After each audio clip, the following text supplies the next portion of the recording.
ప్రస్తుతం ఏపీ ప్రభుత్వ సలహాదారు సజ్జల రామకృష్ణారెడ్డి మాట్లాడుతున్నారు. లైవ్ లో చూద్దాం. తక్షణ కర్తవ్యం వచ్చి వైఎస్ఆర్సీపీ పాలన నుంచి రాష్ట్రాన్ని విముక్తం చేయాలని.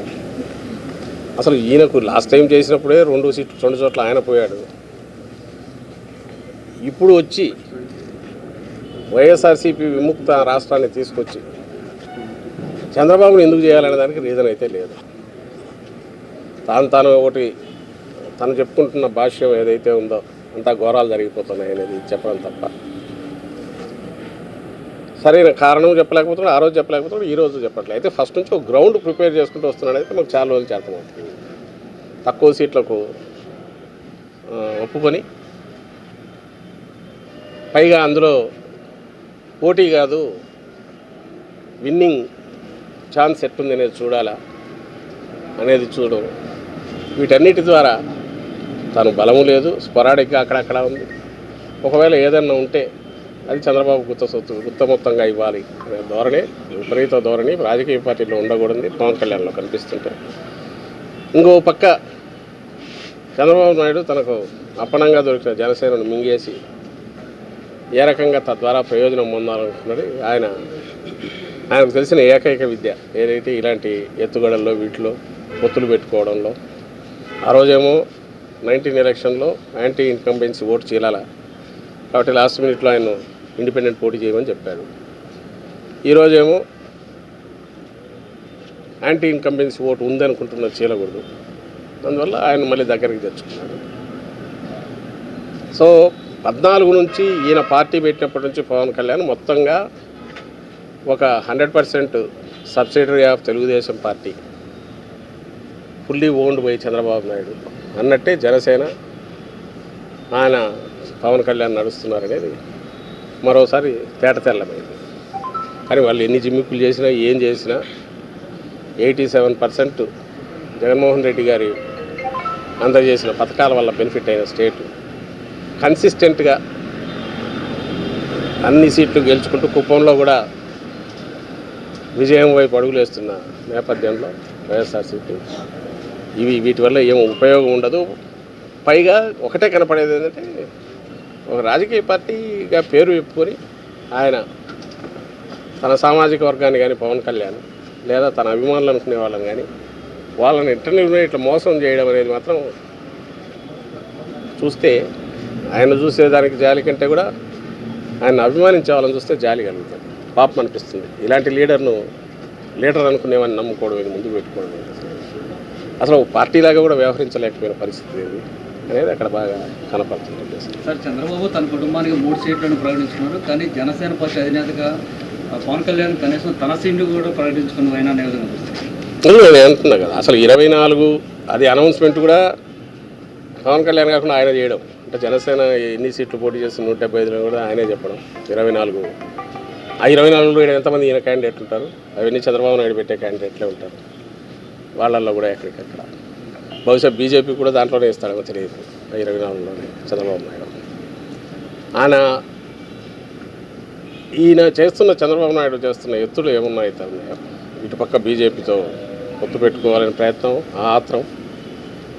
ఇంకో పక్క మన పవన్ కళ్యాణ్ దీన్ని పూర్తి మింగేసి దాని బదులు ఏదైతే ఇప్పుడున్న సిచ్యువేషన్ చూస్తే ఆయన పవన్ కళ్యాణ్ సొంత పార్టీ బదులు తెలుగుదేశం పార్టీ ఉపాధ్యక్షుడు లేకుంటే తెలుగుదేశం పార్టీ రాష్ట్ర అధ్యక్షుడు తీసుకునే సరిపోయేది అనిపిస్తుంది. అయితే అట్లా చేస్తే చంద్రబాబు నాయుడు ఎవరు నమ్మి వీళ్ళు ఆశించినట్టు ఆ ఓట్లు రావాలనుకున్నారేమో తెలియదు. కానీ అందుకోసం అవుట్ఫిట్ అట్లే పెట్టేసి ఈ డ్రామా ఆడుతున్నారు. ఇప్పుడు రేపు ఒకవేళ బీజేపీ వస్తే వాళ్ళకు కూడా దీంట్లోనే ఇచ్చే ప్రయత్నం చేస్తాడేమో తెలియదు. ఏది చేసినా అసలు పవన్ కళ్యాణ్ ఎక్కడ పోటీ చేస్తున్నాడో తన సీట్ అన్నా చెప్పుకోలేని పరిస్థితి ఉంది. ఈరోజు వచ్చినట్లు ఆయన ఉన్నట్లేదు అనుకుంటా. ఆయనది లేదు, తనది లేదు. ఇప్పటికే డెసిషన్ తీసుకుంటే ఎక్కడ పోటీ అని చెప్పిండి అలాగా, అది రాలా. కుప్పమన్నా ఉందా? కుప్పం అనౌన్స్ చేశాడా? తను అనౌన్స్ చేశాడు. ఈయనదైతే అది కూడా చెప్పుకునే పరిస్థితి ఉన్నట్ల. కనీసం తన సీటు తను కూడా చెప్పుకోలేకపోతున్నాడు. మరి అది కూడా ఆఖరణ చంద్రబాబు నాయుడు అన్ని ఈక్వేషన్స్ చూసి ఎక్కడ పోమంటే అక్కడ పోతాడేమో తెలియదు. 24 సీట్లు జనసేన పోటీ చేస్తానని చెప్పి పవన్ కళ్యాణ్ అన్నారు సార్. కానీ 5 సీట్లు మాత్రమే ప్రకటించారు. అంటే మిగతా సీట్లో క్లారిటీ లేరా, అభ్యర్థి లేరు చెప్తున్నా కదా. మిగిలిన సీట్లు చంద్రబాబు నాయుడు డిసైడ్ చేయాలి. అది జనసేన కూడా ఈయనే ఇవ్వాలి. అసలు ఫస్ట్ థింగ్ 24 సీట్లు అసలు 175 వైఎస్ఆర్సీపీ నిలబడినాం. 2014 మాకున్న ఇది వచ్చి 18 సీట్లలో పోటీ చేయడం ఒకటే. అంతకుముందు పులివెందుల ఇది గెలుచుకోవడం. అలాంటిది 2014లో ఎన్నికలకు మొత్తంగా ప్రిపేర్ అయ్యాం. అంతకుముందు స్థానిక సంస్థలు కానీ అంటే రాజకీయ పార్టీ విశ్వసనీయత కలిగిన నాయకుడు ఉంటే ఆ పార్టీ స్ట్రక్చరు 175 కాన్స్టిట్యున్సీలు 175 పెట్టాము. తెలంగాణలో కూడా ఎక్కడైతే మేము వద్దనుకున్న చోట కూడా కొన్ని చోట్ల పెట్టాము. 6% ఓట్స్ ఆ రోజు తెచ్చుకున్నాం పోటీలో. ఇందులో ఒక పార్టీ ఎట్లుండాలి రాజకీయ పార్టీ అనేది జగన్మోహన్ రెడ్డి గారు చూపిస్తే ఒక అవుట్ఫిట్ ఏదో పెట్టుకుని ఇది రాజకీయ పార్టీ అని చెప్తున్నది ఏదైతే జనసేన అంటున్నారో ఇంత దరిద్రంగా ఇట్లా కూడా ఉంటారా అనేది చూడాలంటే ఆయన్ని పవన్ కళ్యాణ్ గారిని చూస్తే కనపడుతుంది. అందుకోసమే మీరు గమనిస్తే పార్టీ స్ట్రక్చరు ఏర్పాటు చేసుకోవడానికి కానీ 175 నియోజకవర్గాల్లో ఒక ఇన్ఛార్జిని పెట్టుకునే ప్రయత్నం కానీ అలాగే పార్టీ తరఫున కింద కమిటీలు వేయడం కానీ ఎందుకు చేయలేదంటే రేపు డిమాండ్ పెరుగుతుంది, చంద్రబాబు నాయుడుకి ఇబ్బంది కలుగుతుందని జస్ట్ ఊరికే పార్టీ పేరు గాజు గ్లాస్ గుర్తు ఈ రెండు పెట్టుకున్నాడు. అండ్ నేను ఇంతకుముందు అన్నట్టు 100% ఓన్డ్ సబ్సిడరీ కింద చంద్రబాబు నాయుడు అందరిని డిసైడ్ చేస్తాడు. ఇక్కడ విమర్శలను అక్కడ తీసుకెళ్ళచ్చు. అది ఇంకా ఆలోచించుకోవాల్సింది ఈయన మీద హోప్ పెట్టుకుని పవన్ కళ్యాణ్ మీద ఇన్నాళ్ళు కలలు గంటూ వచ్చిన వాళ్ళు ఎవరైనా ఉంటే వాళ్ళు ఆలోచించుకోవాలి. వాళ్ళ పరిస్థితి ఏంది, వాళ్ళకి ఆఖరికి ఏమి ఇది అవుతుంది అనేది వాళ్ళు ఆలోచించుకోవాలా. ఇప్పటికైనా రియలైజ్ కావాలా. అంటే ఇలాంటి చంద్రబాబు నాయుడుకు లేకపోవడం 175 స్థానాల్లో ఇన్నాళ్ళు అధికారంలో ఉన్న తెలుగుదేశం పార్టీ 175 స్థానాలకు అభ్యర్థులను డిక్లేర్ చేయలేకపోవడం, అందులో ఇంకోరిని తీసుకొచ్చి 24 స్థానాలు వాళ్ళకి అనగడం, ఆ 24లో కూడా ఎవరు అనేది చెప్పలేకపోవడం. అంటే entire thing is fluid.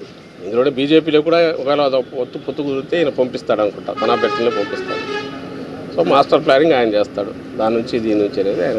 BJP గురించి చంద్రబాబు మాట్లాడలేదు సార్, కానీ పవన్ కళ్యాణ్ మాత్రం బీజేపీ ఆశీస్సులతో సీట్లు ప్రకటిస్తున్నాం అంటున్నారు. ఏం మాట్లాడాలి? ఆయన పోయి కలిసి వచ్చాడు కదా, కలిసి వచ్చాడు. ఆ తర్వాత ఫీవర్స్ వస్తున్నాయి. పవన్ కళ్యాణ్ అన్నదాన్ని వీళ్ళెవరు డినై చేయట్లే. సో బీజేపీతో పొత్తు అర్జెంటుగా పెట్టుకోవాలనే దాంట్లో అలాగే కాంగ్రెస్ వరకు ఇండైరెక్ట్ ఫైనాన్సింగ్ చేయించైనా వైఎస్ఆర్సీపీ ఓట్లు ఏమైనా చీల్చగలమనేది అది కూడా ఆలోచిస్తున్నాడు.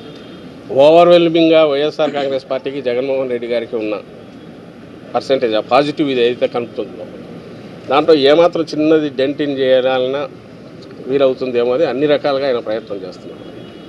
ఇందులో పాజిటివ్ అజెండా కానీ రాష్ట్రానికి ఇది చేయగలను కానీ లేకుంటే రాష్ట్రానికి 14-19 మధ్య ఇది చేశానని చెప్పుకోగలిగిన ఇది కూడా ఏది లేకపోవడం ఆయన దౌర్భాగ్యం.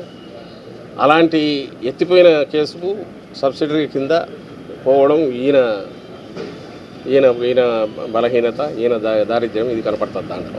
వైసీపీ సిద్ధం అంటుంది, యుద్ధం చేస్తామని పీకే అన్నారు. మీరు రెడీగా ఉన్నారు? దేని మీద చేస్తారు? 24 మందిని ఆయన పెట్టుకుని 24 మంది కూడా ఎవరు అభ్యర్థులు తెలియకుండా అది కూడా ఆయన ఇంటికి వెళ్ళి చంద్రబాబు ఇంటికి వెళ్ళి ఆయన అనౌన్స్ చేసి ఈయన ఎవరి మీద యుద్ధం చేస్తాడు? గాల్లో తిప్పుకోవాల్సిందే, తిప్పడం తప్ప. మేమైతే చెప్తున్నాము, ఎంతమంది వచ్చినా మేమైతే సిద్ధం అంటున్నాం. దేనికి? ఎన్నికలకు రెడీ. నువ్వు ఆయన యుద్ధం అనడానికి నువ్వు 175 కాన్స్టిట్యూన్సీ నీ మనుషులు ఎవరన్నా ఉన్నారా? లేక 24 కైనా నువ్వేమన్నా అనౌన్స్ చేయగలిగావా?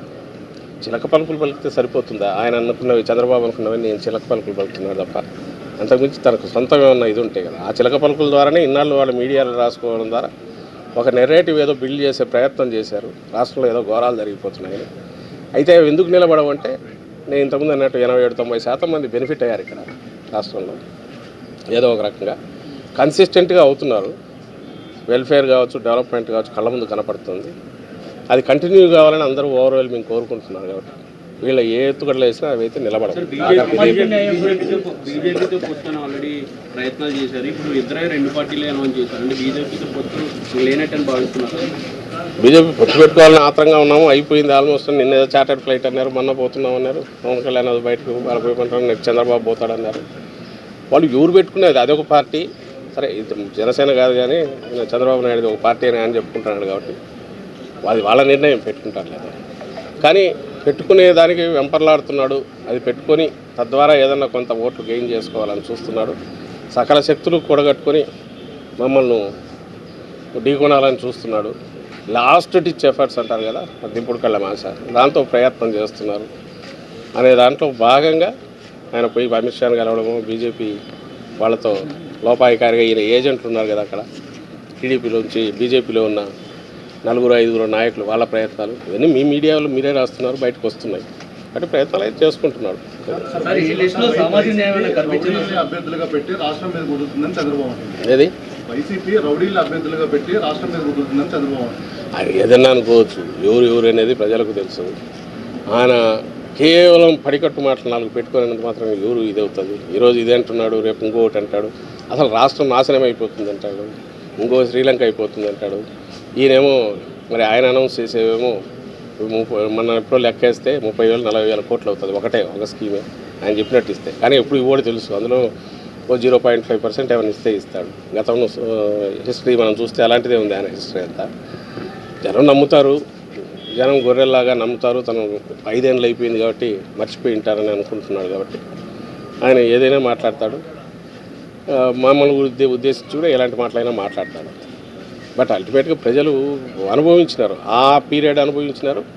పాజిటివ్ సైడ్ ఈసారి కూడా వాళ్ళ ఎక్స్పీరియన్స్ డిఫరెంట్గా ఉంది. ఫస్ట్ టైం ప్రజలది వైఎస్ఆర్సీపీ పాలనలో.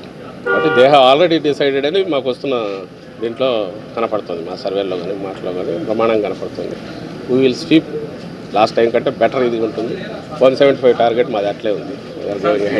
సామాజిక న్యాయం కనిపించిందా? మీ పార్టీ ప్రతిసారి సామాజిక న్యాయం అంటుంది. ఇప్పుడు లిస్ట్ అదేమైనా కనిపించిందా?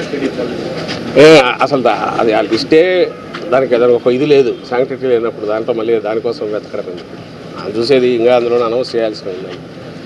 అతను సామాజిక న్యాయం మా వైపు నుంచి అయితే ఒకరితో పోల్చుకోవాల్సిన పరిస్థితులు అయితే లేవు.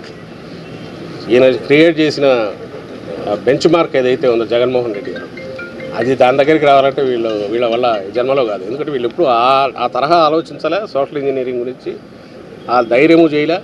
ఒక జగన్మోహన్ రెడ్డి గారు ఎందుకు చేయగలిగారంటే ప్రజలతో డైరెక్ట్ ఆయన దీంట్లోకి వెళ్ళిపోయారు. అంటే ప్రజలు ఆయన్ను పూర్తి నమ్ముతున్నారు, విశ్వసించారు. ఇలాంటి నాయకుడు మాకు కావాలంటున్నారు కాబట్టి ప్రజల ఆకాంక్షలను అర్థం చేసుకున్నారు కాబట్టి ఆ బ్యాలెన్సింగ్ సోషల్ ఇంజనీరింగ్ అనేది ఆయన సక్సెస్ఫుల్ చేయలేదు. వీళ్ళ చేత ఏమవుతుంది, వీళ్ళు పెట్టుకున్నదాండే నానా చాట్ల పడి ఎట్లా అన్ని అతుకులు వేసుకుని ఎట్లా రావాలని వీళ్ళు చూస్తున్నారు. ఆ ప్రయత్నం కూడా చేయలేరు. ఒకవేళ చేసినట్టు ఇలాగ అంకెల్లో చూపాలని చూసినా జగన్మోహన్ రెడ్డి గారు చేసిన ఒక పోటీ దగ్గరే కాదు, మొత్తం ఎంటైర్ స్పెక్ట్రంలో చేస్తూ వచ్చారు. జీవితాల్లోనే మార్పు అట్లా తీసుకొచ్చారు. నామినేటెడ్ పోస్టులు కానీ మిగిలినవి కానీ క్యాబినెట్ దగ్గర నుంచి కింది వరకు జెడ్పీలు కానీ లోకల్ పార్టీస్ ఇవన్నీ చూసినప్పుడు వీళ్ళెక్కడ తట్టుకుంటారు, వీళ్ళెక్కడ పోటీ పడతారు. వాళ్ళు ఊరికే పిగ్మీలాగా ఎట్లా మరుగుజ్జుల్లాగా ఉండాల్సింది తప్ప ఆ విషయంలో సోషల్ ఇంజనీరింగ్లో అంతకుమించి అయితే వాళ్ళు చేయగలిగింది.